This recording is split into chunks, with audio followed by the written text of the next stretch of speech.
Part 3 of a day in the life of a golfer series that I've been doing. It's the final video. Today is all about the practice. Let's get stuck in. This is Nick Does Golf.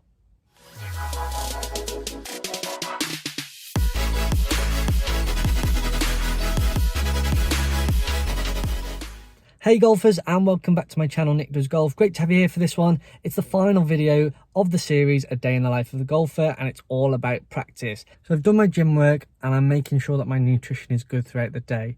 This is so I can make sure that my practice for this afternoon is really good. So taking all these different elements and making sure that I can do the best that I can for this is certainly going to hold me in better stead. In my opinion, it's only going to benefit me if I can keep on doing this, ready to go into next year with all those competitions coming up. We're going to be heading onto the range and the short game areas. We're going to get stuck in right now. I'm going to show you exactly what I do. Oh yeah, and make sure you like this video and subscribe to my channel. Let's go.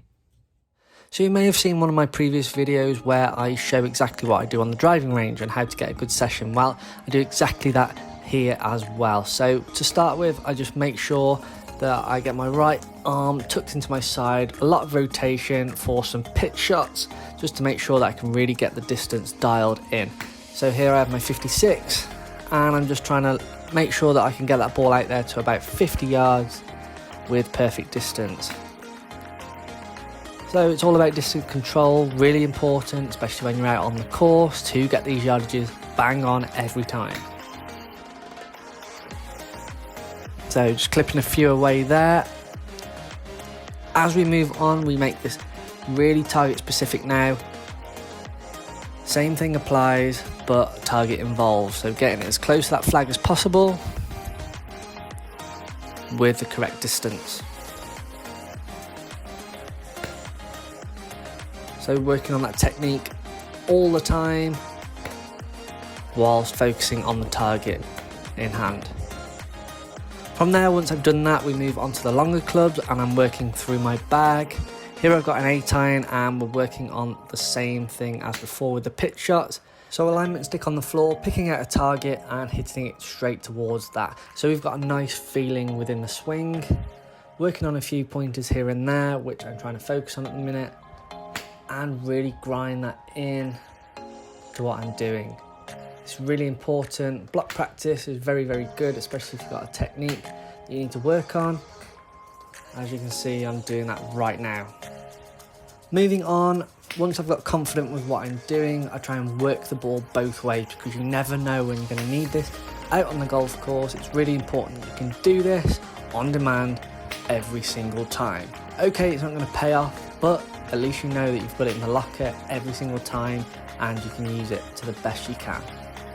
So I'm just hitting a few low draws, high fades, just picking out and calling a shot, making the best out of it that I can, and trying to work it the way that I want. Lovely high fade there, dialing it in. So felt really good on the driving range, hit some really good shots, my swing feels really solid, and I'm just trying to build on what I'm already doing. From here, with the light that is left in the day, because it does get very dark very early these days, I'm going to do some short game and a little bit of putting to finish off. Let's go. On this occasion, the weather got the better of us, and unfortunately we could not practice outside on what I wanted to. However, we make the best of a bad situation and we take this straight indoors and we work on some putting. There is always something that you can be doing.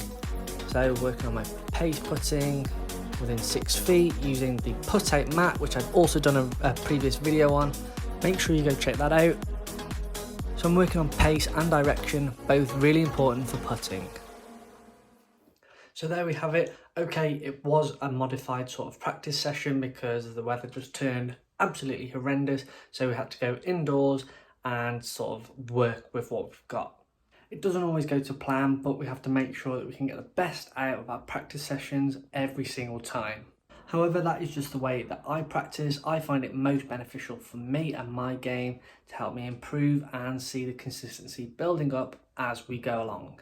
So I think the most important thing is to make sure that you find an efficient and an effective way to help you practice and get the best out of what you're doing, because there is no point going out there and practicing just doing the same thing over and over again. You need to work on both your strengths and your weaknesses. If you can't do this, then you're never going to get better, and you're certainly going to put a lot of pressure on the strength of your game, which can have a detrimental effect.